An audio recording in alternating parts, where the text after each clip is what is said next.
안녕하세요. DJ 라니입니다. 오늘의 사연 시작해 보겠습니다. 안녕하세요. 저는 적지 않은 나이에 어린 아들을 키우며 봉제 공장을 하고 있는 정소진이라고 해요. 적지 않은 나이긴 하지만 그렇다고 또 인생 살 만큼 산 나이도 아닌데 최근 엄청난 일들을 연이어 겪으며 지옥과 천당을 오가는 경험을 했거든요. 그 얘기를 들려드리려고 해요. 40에 동갑내기 남편을 만나 결혼하기 전까지 무척 평범하게 살았던 것 같아요. 학교에서도 직장에서도 그저 그런 평범한 보통 아이, 보통 사람이었어요.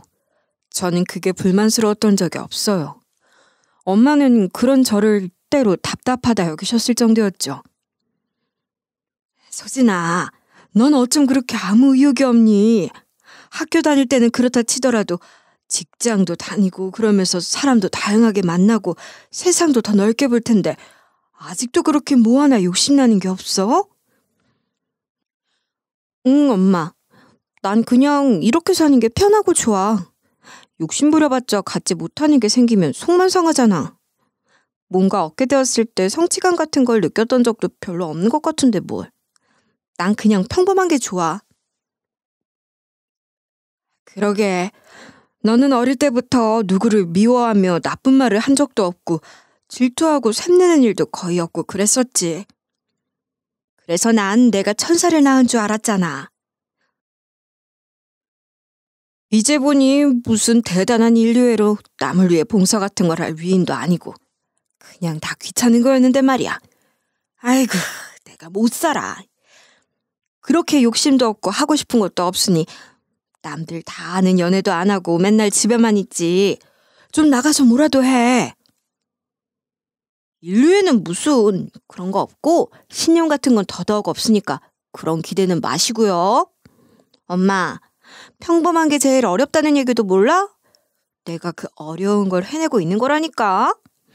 큰 욕심 없이 내 형편에 맞게 만족하며 살아가는 게 스트레스도 없고 좋아. 그런 저와 비슷한 성향의 남편을 38에 만나 1년 반 연애하고 40에 결혼했어요. 시부모님도 소탈하고 수터분한 분들이셨는데 연애 시절 처음 부모님을 만나 뵈었던 날 여러모로 저와 결이 잘 맞는 사람이라고 생각했답니다. 남편의 가족은 부모님과 남편 아래로 3살 터울의 남동생이 있었는데 제가 결혼할 당시 이미 결혼 9년 차로 7살, 5살 남매를 두고 있었어요. 동서와 남편이 대학 동기 사이였으니 서방님보다 3살 연상이 셈이죠. 남편과 동서가 대학 동기라는 게 신기하기도 하고 재밌어서 결혼 전에 남편에게 이것저것 물어봤어요. 동서 갈등도 많다는데 관계에서도 스트레스 받는 걸 극도로 싫어하는 저이기에 사전에 정보를 좀 갖고 싶었거든요. 어떻게 대학 동기가 재수 씨가 됐어? 자기가 둘을 소개시켜준 거야? 무슨 내가 소개를 해? 사실 말이 좋아 대학 동기지. 신입생일 때 인사도 몇 번 안 해봤을 정도로 친하지도 않았어. 군대 다녀와서 복학하니 수업 같이 들을 일도 없었고 거의 교류가 없는 사이였다고 봐야지. 대박. 그럼 둘이 우연히 만나서 연애한 거야? 인연이었나 보네. 자기도 처음에 엄청 놀랐겠다. 그지? 그게 사실은 말이야. 자기가 괜히 선입견 가질까봐 굳이 먼저 얘기하지 않으려고 했는데 이렇게 물어보니까 어쩔 수가 없네. 사실 걔가 그러니까 재수 씨가 내 동생의 의대생인 걸 알고부터 갑자기 친한 척을 하더라고. 졸업을 하고서도 꾸준히 연락을 하더니 무슨 의대생 취재를 한다며 동생을 소개시켜줄 수 있냐고 하는 거야. 재수 씨가 무슨 잡지사 같은 데서 일했었거든. 하여간 그래서 그때 그렇게 연락처를 받아가서는 취재 명목으로 만났는데 그러고 나서 엄청나게 공을 들이더니 기어이 사귀더라고. 뭐야, 그럼 의사 남편 만나려고 작정하고 나섰던 거네? 그것도 그렇게 노골적으로 속보이게 말이지. 나랑은 좀 안 맞을 것 같은 사람이다. 자기가 미리 얘기 안 해주려고 했던 이유가 있었네. 좋게 말하면 똑부러지는 성격이고 이해타산이 빠르고 정확한 타입이라고 할까? 암튼 학교 때부터 그런 쪽으로 유명했어. 그러니 그런 큰 병원도 맡아서 운영하고 그러는 거 아니겠어? 네. 남편 말처럼 동서는 피부과 이사장, 그러니까 말하자면 대표로 실질적인 병원 재정을 비롯한 운영 전반을 다 관리하는 사람이었어요. 동서가 의사인 것은 아니고 연년생인 여동생이 의대 출신 피부과 전문의라고 했어요. 그 여동생이 페이닥터를 오래 하다가 제가 결혼하기 2년 전쯤 개원하면서 동서가 이사장으로 같이 하게 된 거였어요. 동서가 병원 이사장이라니 괜히 주눅 들고 그러네. 만만한 성격도 아닌 것 같고 말이야. 서방님이랑 사이는 어때? 서방님도 착해서 다 져주고 잡혀 사는 거 아니야? 부부일이야 부부면 알겠지만 그래도 겉으로 보기에는 딱히 그런 것 같진 않아. 처음부터 재수씨가 거의 매달리다시피 하면서 지극정성을 쏟아서 사귄 거고 우리 부모님한테도 보통 잘한 게 아니었거든. 그래서 결혼까지 한 거지만. 그리고 철민이 레지던트 할 때 피부과 선택하라고 그렇게 노래를 불렀는데도 철민이 녀석 꿈쩍도 안 하고 결국 지가 가고 싶은 외과 가서 대학에 남았잖아. 철민이 걔가 순한 것 같아도 고집도 센 편이고 독한 데가 있어. 나랑은 좀 다르지. 그 말은 맞는 말이었어요. 피부과가 마이너 전공이긴 해도 요즘 그런 게 어디 있겠어요? 돈 잘 버는 게 최고지. 동서 여동생도 피부과라고 하니 나중에 같이 개원해도 되고 피부과는 펠로우 과정도 거의 안 하고 그러니까 푸시를 많이 한 모양이더라고요. 그런데도 서방님은 고민도 없이 외과를 선택했다고 해요. 그리고 레지던트 과정이 끝나고 펠로우 1년 차일 때 결혼했대요. 그래 뭐 서방님이 동서한테 휘둘릴 사람은 아닌 것 같아서 다행이긴 해. 어머님도 아버님도 워낙 온화한 분들이셔서 동서가 지멋대로 굴어도 싫은 소리는커녕 내색도 잘 안 하실 것 같단 말이야. 서방님이라도 중심을 잡아줘야지. 그리고 재수씨도 사람이 좀 계산적이고 그렇게 보일 수도 있는데 식구들한테는 잘해. 부모님한테도 그만하면 한다고 하는 거지 뭐. 식사 대접도 잘하고 선물도 척척 안겨드리고 뭐 그러는 것 같더라. 에이, 그런 건 다 돈으로 하는 거잖아. 마음을 어떻게 쓰는지가 중요하지. 하여간 상견례 날 같이 나온다 그랬지? 드디어 얼굴 한번 보겠네. 어찌나 바쁘신지 우리끼리 인사도 아직 못했는데 결혼식 날 바로 보는 줄 알았다니까. 상견례는 정원이 근사한 한정식 식당에서 했어요. 저는 형제가 없는 외동이라 부모님 두 분만 나오시지만 남편 형제가 많은 것도 아니고 남동생 하나이니 함께 자리하게 됐었죠. 시부모님 두 분 다 다정하시고 저를 워낙 좋게 말씀해 주셔서 상견례 분위기는 참 좋았어요. 동서가 나서기 전까진 말이죠. 이제 식사도 다 하신 것 같고 하니까 후식 드시면서 상의해야 할 것들 얘기를 좀 하면 좋을 것 같아요. 저희 어머님이 이런 걸 잘 모르시고 말씀도 잘 못하시거든요. 그래서 저 결혼할 때도 저희 집에서 다 알아서 했다니까요. 우선 예단 얘기부터 좀 할까요? 시모는 가만히 있는데 동서가 전면에 나서서 이야기를 주도하려는 것 같았어요. 심지어 이미 저와 남편은 결혼식이며 예단에 대한 부분을 어느 정도 상의해 놓은 상태였고 양가 부모님들께서도 웬만하면 저희 뜻대로 하라고 하셨는데 말이죠. 아직 얘기를 못 들은 것 같은데 우리끼리 이미 정해놓은 것들이 많아서요. 어머님, 아버님께서도 다른 말씀 없으셨고 그래서 그대로 진행하려고 하는데요. 어머님, 그렇죠? 그래. 결혼하는 당사자들 의견이 제일 중요하지. 난 아무 상관없는데 준호애미가 그래도 그러는 게 아니라고. 그게 오히려 사돈댁의 결례일 수도 있다고 해서 아휴, 어떻게 하는 게 좋을지 모르겠구나. 아, 어머님, 그렇다니까요. 자식들한테 다 너희들이 알아서 해라 하는 게 좋은 거 그런 거 절대 아니라니까요. 특히 예단 같은 건 알아서 하라고 하면 그것만큼 난감한 게 없죠. 저 결혼할 때 그러셔서 저희 친정엄마가 예단을 어떻게 해가야 하는 거냐고 얼마나 고민이 많으셨다고요. 게다가 의사 사이 보는 거니까 오죽했겠어요? 아주버님이 의사는 아니지만 그래도 예단이라는 게 참 어려운 거잖아요. 제가 알아서 할 테니 어머님은 걱정 마세요.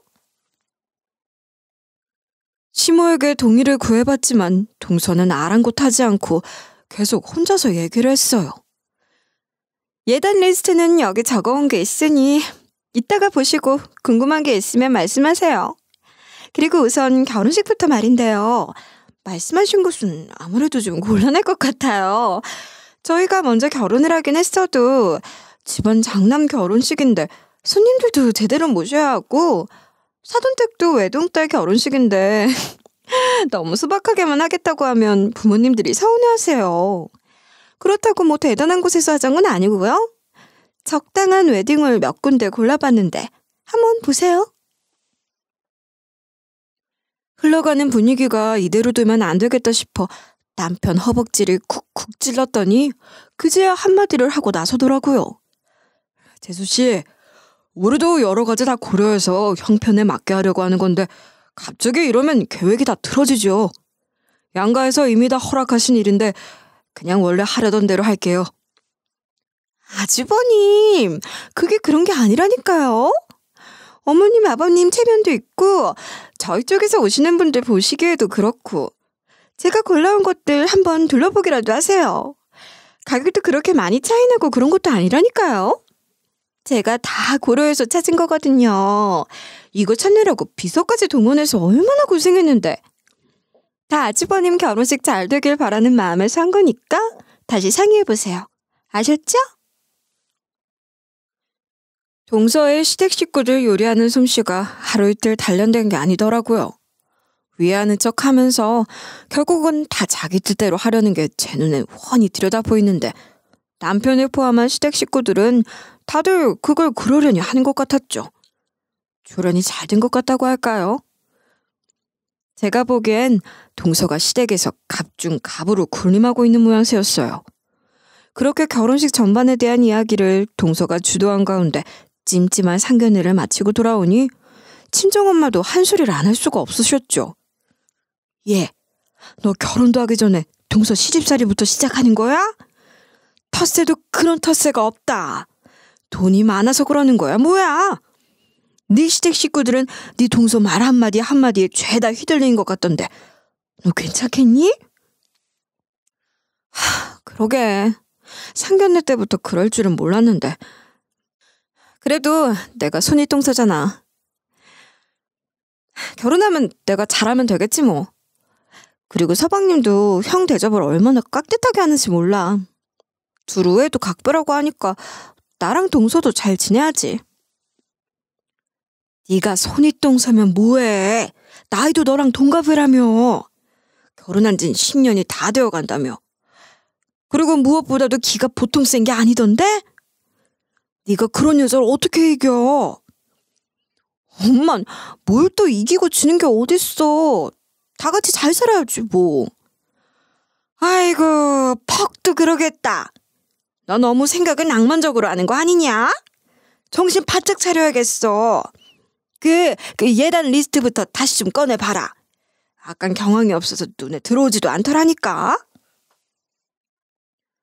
동서가 건넨 예단 리스트는 대단히 정확하고 구체적이었어요. 누구누구 몫으로 어느 브랜드의 어느 모델 같은 식으로 적혀 있었죠. 시부모와 동서 부부 그리고 친가 숙부님과 고모님 4분까지 챙기는 것으로 되어 있었는데 그나마 친척분들은 수입 화장품 세트 정도로 적혀 있었고 시댁 예단 품목도 몇백만 원, 1000만 원 넘는 밍크 코트나 명품 가방 같은 건 없었어요. 뭐랄까 뭔가 부담이 팍 느껴지는 품목이 아니어서 못하겠다고 하기도 애매한데 막상 리스트대로 챙기려면 돈이 꽤 들게 생긴 그런 리스트였어요. 아주 영리하고 교모하다고 느껴졌죠. 괜히 처음부터 책 잡히지 말고 그냥 해간다고 해. 제대로 해가고 너도 당당하게 할 말 하는 게 낫겠어. 예단 해달라는 대로 해서 보내니까 꾸민비도 그에 맞게 챙겨서 보내겠지 뭐. 엄마 말처럼 예단에 갖춰서 보냈고 거기 들어간 비용을 따졌을 때 이 정도는 받겠지 했던 딱 그 금액을 꾸민비로 돌려받았어요. 그리고 예물은 남편과 상의해서 결혼 반지만 하기로 했어요. 저의 결혼 생활은 그렇게 시작되었습니다. 결혼하고 첫 번째 집안의 큰 행사가 시조부 제사였는데 날짜가 가까우길래 제가 먼저 동서에게 전화해서 제사 준비를 어떤 식으로 했는지 물어봤어요. 동서, 결혼하고 첫 제사여서 어머님께도 여쭤볼 거지만 그래도 이전까지는 어떤 식으로 했는지 동서한테 먼저 물어보는 거야. 동서 혼자 하던 것들 이제는 나랑 같이 하면 되잖아. 상의 좀 해보자. 어머 형님, 날짜가 벌써 그렇게 됐어요? 전 아직 생각도 못하고 있었네. 병원 맞고부터는 하루가 48시간이어도 모자랄 판이에요. 너무 바빠서 제사 모시러 겨우 가는 거려. 그래서 늘 봉투를 떼우는 거죠 뭐. 애들 아빠는 더해요. 맨날 수술이니 제사는 빠질 때가 더 많고 그래도 저라도 가기는 가려고 하는 거예요. 아휴, 그럼 그렇지. 역시나 그랬더군요. 시무께 여쭸더니 동서가 그런 식으로 때우니 만면일이라고 나더러만 와서 제사 준비 도우라고 하는 게 미안하셨는지 저를 많이 배려해 주시더라고요. 얘야, 너도 신경 쓸 것 없다. 제사 음식 많이 하는 것도 아니고 내가 늘 하던 거야. 둘째만 바쁘냐? 너도 회사 다니는데 일부러 일찍 올 것 없다. 퇴근하고 애비랑 같이 와. 그럼 된다. 그래도 첫 제사이기도 하고 시모가 차도 없이 혼자 장을 보시는 게 마음이 쓰여 연차를 내고 남편더러 대중교통으로 퇴근하라고 하고 제가 차를 갖고 시모와 함께 시장도 가고 함께 제사 준비를 했어요. 친정에서 잘할 때도 제사나 명절 때 큰 집에 가서 먹기나 했지 이런 걸 안 해봤는데 시모가 워낙 잘해주셔서 그런지 준비하는 게 재밌고 뿌듯하기까지 했답니다. 동서는 어디 밖에서 대기를 하다 들어오는 건지 제사 시간에 딱 맞춰 들어와서는 피곤해 죽겠다는 얼굴로 있다가 설거지 등 뒷정리도 안 하고 병원에 다시 들어가 봐야 한다며 서방님과 애들은 놔두고 혼자 먼저 가버렸어요. 이후로 있었던 제사, 명절 모두 다 그런 식이었죠. 그러면서 한 번씩 본인 시간 될 때 식구들 다 불러 모아 근사한 곳에서 비싼 밥을 산다거나 시댁의 냉장고를 바꿔드린다거나 안마의자를 사드린다거나 그런 식으로 점수를 따곤 했어요. 그리고 시모에게 콧소리로 온갖 아양을 떨었죠. 제가 바빠서 못 챙기는 게 많아서 어머님께 늘 죄송했는데 형님 들어오시고부터는 제 마음이 한결 가벼워요. 어머님, 제가 자주 와서 챙겨드리지 못해도 제 맘 아시죠? 서방님도 동서가 시부모님께 그런 식으로 잘하니까 별말 안 했고 남편도 동서가 경제력으로라도 시댁에 보탬이 되니 싫은 것 같지 않고 시댁 식구들 중에 동서를 가장 눈꼴시하는 건 저 하나인 것 같았죠. 아닌 게 아니라 시모에게는 갖은 애교로 선물도 자주 하면서 저한테는 지들 병원에서 파는 화장품 하나 챙겨준 적이 없었거든요. 형님, 제가 피부과 운영을 하지만 사실 딱히 권하고 싶진 않아요. 피부과라는 게 그렇거든요. 한번 오기 시작하면 계속 와야 한다니까요.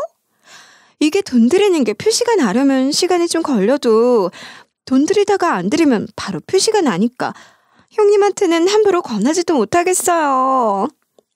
한두 번은 서비스로 해드려도 계속 그럴 수도 없는데 안 그래요? 그래도 형님은 타고난 피부도 좋으시니까 뭐. 누가 지네 피부과에서 뭘 받고 싶다고 말했나? 그런 것도 아닌데 가만히 있는 사람을 아니 꽂게 긁으며 빈정상하게 할 때도 있었죠. 남편과 저는 둘 다 크지 않은 규모의 중소기업에 다니는 평범한 회사원이고 시댁에서 지원받은 것도 거의 없었기에 형편이 넉넉한 편은 아니었거든요. 그에 반해 동선에는 서방님도 개원이는 아니지만 그래도 대학병원 외과 전문의로 있고 피부과의 이사장인 동서까지. 그 집 수입이 어느 정도인지 정확히 알진 못하지만 우리 집과는 비교도 안 될 만큼 많겠죠, 뭐. 이런 경제적인 격차 때문에 자존심 상할 때도 있었지만 동서랑 그리 자주 보는 사이도 아니었고 남편이나 시부모와는 너무 잘 지냈기 때문에 저는 그래도 행복하다 생각했었어요. 그런데 첫 번째 시련은 임신이 되지 않은 것이었어요. 결혼하고 바로 갖고 싶었던 아이가 찾아와 주지 않았습니다. 나이도 있고 하니 자연 임신이 쉽지 않은 것 같아 시험관 시술을 받았는데 시험관 시술 과정, 특히 난자를 채취한 다음에 겪어야 했던 일들이 정말 너무 힘들었어요. 2번 다 방광이 손상되어 소변줄까지 꽂아야 했고 복수도 찾고 말할 수 없는 통증들을 겪어야 했죠. 너무 고생시켜서 미안해. 이렇게 힘든 건 줄 몰랐어. 이번에 만약 안 돼도 다신 이거 하지 말자. 애 없어도 괜찮아. 자기 건강이 더 중요하지. 아니, 내가 갖고 싶어. 나 원래 뭐든 욕심내는 거 별로 없는 거 자기도 알지? 근데 내 아이, 자기랑 나 닮은 우리 아이는 꼭 하나 갖고 싶어. 나도 내가 이럴 줄 몰랐는데 아무리 힘들어도 견딜 거야. 할 수 있어. 결국 저는 2번째 시술을 앞두고 퇴사를 했는데 다행히 그 2번째 시도에 성공해 귀한 아들을 얻었답니다. 그 후로 출산과 육아에 전념하다가 3년 전 국비로 배우는 봉제 기술 과정을 이수하고 집에서 소일 삼아 소품 같은 걸 만들어서 인터넷 플랫폼에 올려 팔기도 하고 아름아름으로 수선일도 받아 하면서 살림의 보탬을 살고 있었어요. 그러다 2번째 시련이 다시 찾아왔어요. 남편이 다니던 회사가 부도가 나 다른 회사에 인수되면서 대규모 구조조정이 있었고 남편은 하루아침에 직장을 잃게 된 거예요. 남편은 한동안 열심히 원서를 넣고 면접을 보러 다녔지만 재취업이 쉽지 않았어요.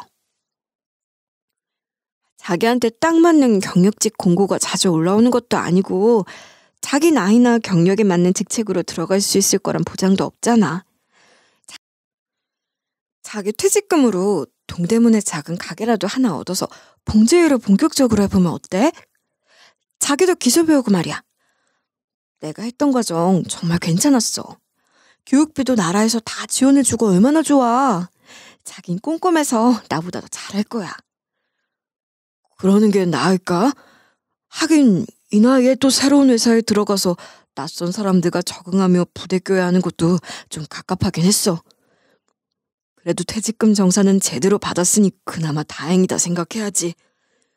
동대문 상가는 월세로 얼마나 하는 거야? 그거야 뭐 우리 형편에 맞는 곳으로 찾아봐야지. 우리 둘이 쓸 재봉틀 작업대 놓을 공간만 있으면 되고 재봉틀이며 기계들도 다 중고로 장만하면 돼. 다들 그렇게 시작한대. 자기 기술 배울 동안 내가 좀 알아볼게. 저희 부부는 그렇게 동대문에 작은 봉제 공방을 열었어요. 주로 앞치마나 병원 가운, 유니폼 같은 것들을 주문 제작하는 일을 했어요. 그런데 우리가 이런 일을 하는 것을 뻔히 알면서도 동서는 자기네 병원 가운이나 간호사들 유니폼 한번 주문한 적이 없었죠. 심지어는 그 사이 병원을 4군데로 늘리고 곧 2군데를 또 새로 개원한다고 하면서 한번 물어보지도 않더라고요. 자기야, 내가 꼬인 건가?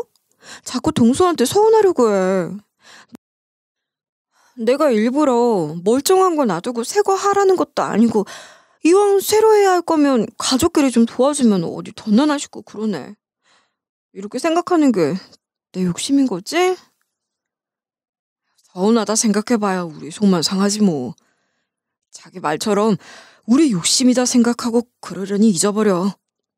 그래도 가게 열었을 때 재수씨가 간판해줬잖아. 화분 같은 거 보내는 것보다 훨씬 실속 있고 좋더라. 재수씨답다 했어. 남편과 저는 그렇게 생각하고 별 얘기를 안 했는데 보다 못해 시모가 동서에게 넌지시 물어보셨나 봐요. 동서가 전화가 왔더라고요. 형님이 어머니께 부탁하셨어요? 제가 형님 댁 뭐 하시는지 뻔히 아는데 할만하면 벌써 말씀드렸죠. 말이 좋아 이사장이지 맘대로 할 수 있는 게 하나도 없다니까요. 저희 병원이 피부과이다 보니까 다른 병원보다 보이는 거에 신경을 더 많이 써요. 아무래도 병원에 오는 사람들이 눈이 다 높아서 뭐 하나 아무 데서나 허투루 할 수가 없거든요. 그래서 뭐든지 최고급으로만 다 해놨잖아요. 제 입장도 좀 이해해 주세요. 아니야. 우리는 어머니께 그런 말씀 꺼낸 적도 없어. 어머님이 위한다고 괜한 말씀을 하셨나 보네. 그럼 알지. 신경 쓰지 마. 말은 그렇게 했지만 같은 말이라도 아다르고 어다른 건데 아무 데서나 허투루 하는 거라니요? 최고급이 별건가요? 원단 좋은 거 쓰고 봉제 꼼꼼한 게 최고급이지. 그런 게 뭐 다른 것처럼 드러나 보이는 브랜드가 특별한 게 있는 것도 아니고 비싸게 받는다고 다 최고급이 아닌데 뭘 모르는 소리 하고 있네 싶었죠. 정말 치사해서 못 들어주겠더라고. 그래서 속으로 됐다 됐어. 그런 주문은 아무리 대량 주문이어도 나도 받기 싫다 그랬어. 그래 됐어. 그 주문 받는다고 뭐 대단한 것도 아니고 재수씨가 손해보는 거라고 생각해버려. 우리 물건 마감도 좋고 바느질 꼼꼼해서 한 번 써본 사람들은 다 재주문하잖아. 그렇게 저희 부부는 서로 의지하며 열심히 살았어요. 그러다 보니 시간이 어찌나 빨리 흐르던지요. 어느덧 아들이 유치원에 들어갈 나이가 되었답니다.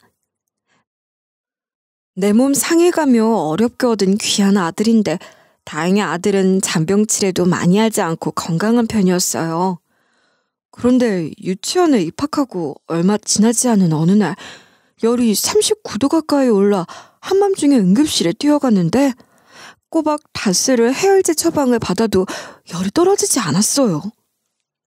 준모 증상이 전형적인 가와사키병이에요.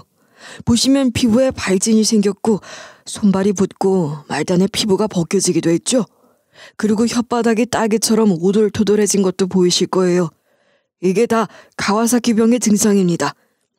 이 병이 원래 열이 잡히는데 오래 걸려요. 면역 글로불린이랑 고용량 아스피린 치료를 계속하고 있으니 열도 곧 내려갈 거예요. 기다려보시죠. 저는 듣는 것도 처음인 낯선 병이었어요. 가와사키 병이라고 들어보셨나요? 병 이름에서 짐작할 수 있는 것처럼 전 세계에서 발병률이 제일 높은 게 일본이고 그 다음이 우리나라라고 해요. 우리 준모보다 어린 아이들이 더 잘 걸리는 병이라고 하는데 발병 원인은 제대로 밝혀진 게 없다고 하더라고요.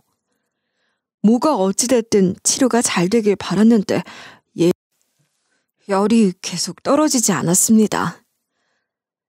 통상적인 치료가 통하지 않는 경우를 불응성 가와사키병이라고 하는데 준모가 그렇습니다. 이 경우 심장과 관련된 합병증이 가장 우려되는 부분이에요.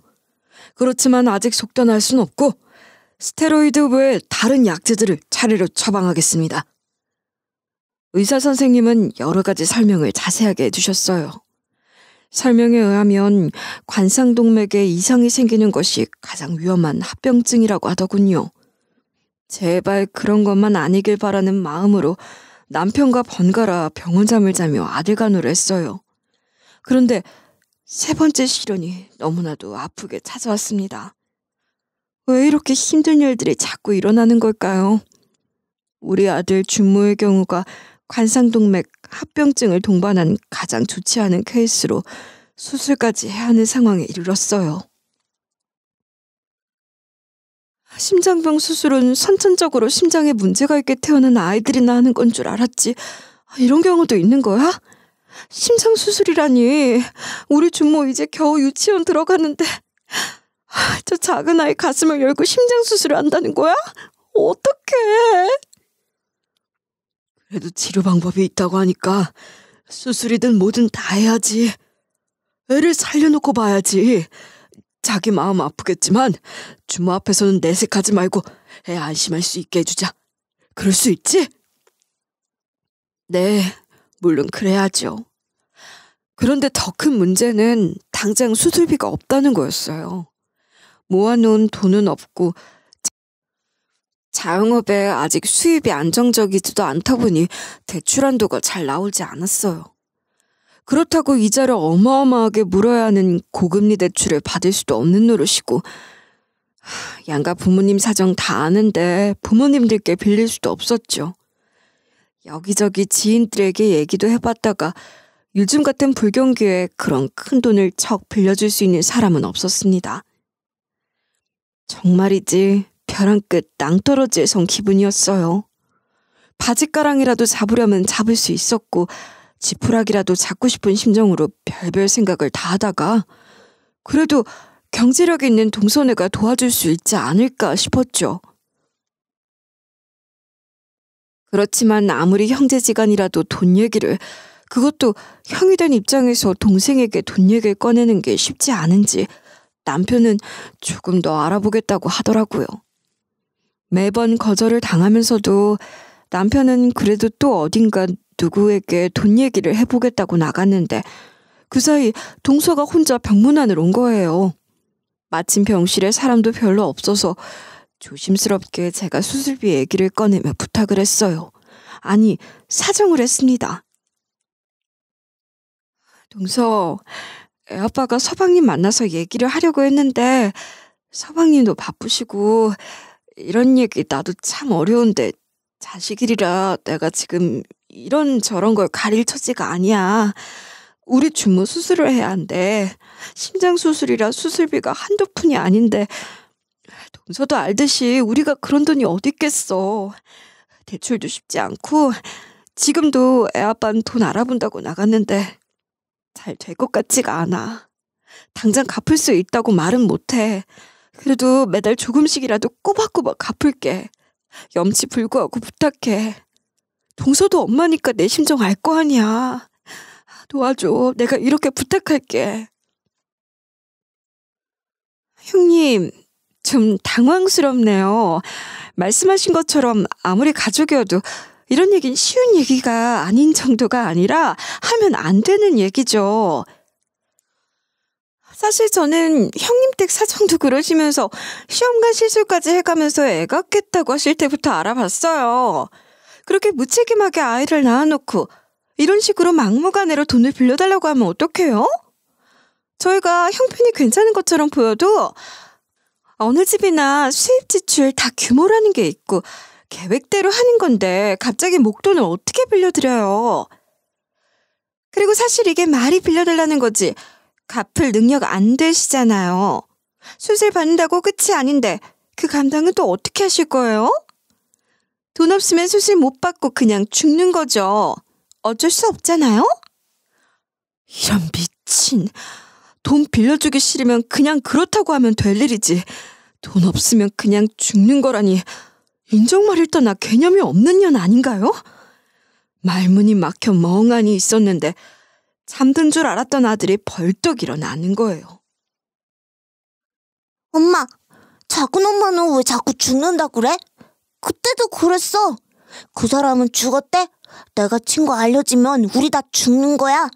절대로 알려지면 안 돼. 다 죽는다고. 전화하면서 그렇게 말하는 거 내가 다 들었어. 저번에 할머니 댁에서 제사 있던 날 그랬어. 내가 녹음도 해놨어. 작은 엄마는 왜 자꾸 죽는 거란 얘기만 해? 엄마, 작은 엄마 무서워. 이게 무슨 소리인가 싶어서 어리둥절한데 동서는 얼굴이 하얗게 질려서 정신이 반쯤 나간 사람처럼 허둥대는 모습이 심상치 않더라고요. 아들이 들었다는 얘기가 잘못 들은 건 아닌 것 같았죠. 아들을 유치원에 보내면서 스마트워치를 채워놨거든요. 친정 엄마나 시모가 아들을 봐주실 때가 많지만 나와 남편이 집에 없을 때가 많으니 좀 불안하더라고요. 위치 알림 어플이랑 유치원이나 학원 등 하원시 알려주는 어플 등을 다 깔아놨죠. 그래서 아들이 스마트워치 기능을 잘 다뤄요. 요즘 애들은 태어나면서부터 디지털 기계를 만지는 세대라 그런지 습득도 참 빨라요.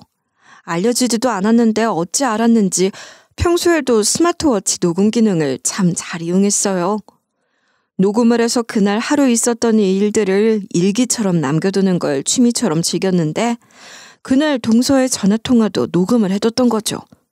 집에서도 숨바꼭질하는 걸 좋아하는 아들이 저와 시모가 제사 준비로 바쁜 사이 혼자 노느라고 시댁 작은 방 옷장 속에 들어가서 스마트워치를 갖고 놀고 있었던 모양인데 그 방에 아무도 없다고 생각한 동서가 들어와 통화하는 소리가 들리자 아들이 그걸 녹음한 거였어요.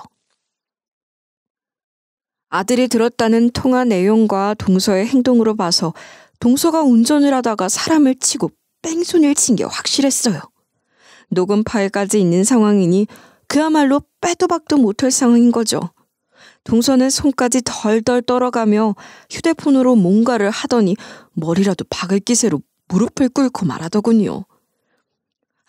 형님 계좌로 지금 6억을 보냈어요. 제가 당장 운용할 수 있는 게 6억이 전부인데 더 드릴 수도 있어요. 방금 들은 얘기, 주목한 얘기 못 들은 걸로 해주세요. 그게 알려지면 정말 죽어요. 살려주세요, 형님. 제발요. 그러니까 사고를 내고 뺑소니까지 친 게 맞다는 거야? 세상에, 그게 얼마나 큰 죄인지는 알지? 너무 갑자기 일어난 사고였어요. 한밤중에 전 혼자였고 너무 무서워서 저도 모르게 도망을 쳤는데 걱정이 돼서 멀리는 못 가고 지켜보고 있다가 구급차에 실려가길래 병원까지 따라갔어요. 상황을 보니 위독한 것 같더라고요. 그래서 겁이 나서 나와버렸단 말이에요. 아무리 그래도 그렇지 사람을 쳤으면 살리는 게 우선이지 벌 받는 게 무섭다는 거야? 설마 술 마셨었어? 아니요. 형님은 제가 언제 술 마시는 거 보셨어요? 저 평소에도 술 거의 안 마시잖아요. 음주운전이라니요. 지금이라도 자수래. 그게 낫지. 이렇게 있다가 CCTV나 목격자라도 나타나 봐. 그땐 정말 큰일 나는 거야. 너 늦기 전에 얼른 자수해. 형님, 애부터 살려야 되잖아요. 우선 제가 보내드린 돈으로 수술 받으세요. 제 문제는 그 다음 문제죠. 그리고 제가 다 알아서 할게요. 동서가 그렇게 말하는데 저도 사람인지라 도덕적, 양심적으로 가책을 느끼면서도 당장 내 아들 목숨 살릴 수술비 마련이 더 시급했기에 그 돈을 받게 되더라고요. 그 사건에 대해서는 남편에게도 말을 못했고 그저 동서에게 빌렸다고만 했어요. 사실 너무 무서운 일이라 말하기도 겁이 났던 것 같아요. 그리고 일단은 아들 치료부터 해야 했기에 그 생각만 했어요. 수술은 잘 끝났고 치료를 계속 받아야 한다고 했지만 그래도 한 고비를 넘기긴 했습니다. 그런데 동서 사건은 그때부터 터지기 시작했어요. 난 약속대로 그 누구에게도 말하지 않았으나 뺑소니 사고 목격자가 나타나 동서가 용의선상에 오르면서 사건의 진실이 하나둘 밝혀지게 된 거예요. 처음 조사를 받을 때 동서는 그 차에 타고 있지도 않았고 운전기사가 운전한 것으로 진술했는데 알리바이도 맞지 않고 여러 가지 사견찮은 가운데 운전기사가 수사 압박을 받아 자백해서 들통이 났다고 해요. 여기까지만 해도 죄질이 상당히 나쁜 건데 그게 끝이 아니었다는 게 놀라울 따름이었습니다. 시모는 기절을 안 한 게 신기하다고 할 정도로 너무 놀라셔서 알아누우셔서 걱정이었죠. 어머님이 기운을 빨리 차리셔야 하는데 통 뭘 드시지 못하시더라. 내일도 그렇게 못 드시면 병원 모시고 가서 영양주사라도 맞으시게 해야겠어. 말도 마. 엄마 지금 기절하게 생겼어. 지금 뺑소니만 문제가 아닌 모양이야. 뭐? 그게 무슨 소리야? 어디서 무슨 얘기 들은 건데? 서방님 만났어? 낮에 가게로 찾아왔더라고. 사고 현장 근처의 CCTV에 재수 씨가 자기네 병원에서 나오는 게 찍혔더래. 사고 현장이 병원 근처잖아, 왜? 그때 시간이 새벽 3시였는데 경찰도 그게 걸렸던지 병원 CCTV를 죄다 조사했대. 그랬더니 수상하게 딱 걸린 거야. 재수 씨가 병원에서 불법 시술을 하고 있었던 거였어. 그걸로 뒷돈도 챙기고 그랬나 봐. 불법 시술? 누가? 동서가? 무면허 불법 시술이란 거야? 그렇게 벌벌 떨며 다 죽는 거라고 하더니 그 이유가 따로 있었던 게 맞았네. 근데 동서가 무면허 시술만 했을까? 난 아무래도 더한 것도 했을 것 같아. 아무도 몰랐대. 아무도. 철민이는 당연히 몰랐고 재수씨 여동생도 전혀 모르고 있었단 거야. 재수씨 친정엄마랑 둘이서만 알고 작당을 했다는데 철민이는 재수씨 외삼촌이 브로커 같은 역할을 했을 거라고 추측하더라. 아직 경찰에서 정확히 밝혀진 건 아니고 짐작이래. 그럼 준모가 들었다는 그 전화통화 상대방이 동서 친정엄마였나 보네. 정말 무섭다. 남편도 동생도 깜짝같이 속이고 돈도 많으면서 그런 짓까지 해서 뒷돈 검은 돈을 만들고 싶었을까? 아이 도리가 있나. 우리하고는 생각하는 게 완전히 다른 사람이니까 뭐. 하여간 철민이는 이번 일로 5만 정 다 떨어졌대. 당연한 거지. 애들 엄마로서도 자격이 없다고. 그렇게 둘 수 없다면서 이혼할 거래. 경찰의 수사와 조사가 계속 진행되는 과정에서 불법 정황이 또 하나 포착되는데 병원에 들이는 약품을 불법으로 유통시킨 혐의를 받고 있다고 했어요. 역시 제 예상이 맞았던 거죠. 자세한 건 쉽게 얘기할 수 없지만 정말 엄청난 일들을 저질렀다 정도로만 말씀드릴게요. 무슨 사건이 캐도 계속 엮이고 얽혀 나오는 게 고구마 줄기가 따로 없었네요. 그 엄청난 사건으로 동서의 친정엄마는 이혼을 당했고 동서 여동생도 엄마 언니와 연을 끊겠다고 한 모양이었어요. 병원도 타격을 입었고 이 일로 학을 뗀 동서 여동생은 갖고 있던 병원을 모두 처분했다고 해요. 뭐 좀 쉬다가 다른 곳에서 다시 개원하든지 하겠죠. 우리가 동서네 걱정을 왜 해? 게다가 그 여동생은 무려 의사인데 지 언니 어떻게 되거나 말거나 잘 먹고 잘 살 거야. 동서는 그 꼴 당해도 싸지 뭐. 할 말 있겠어? 재판은 어떻게 되는 거래?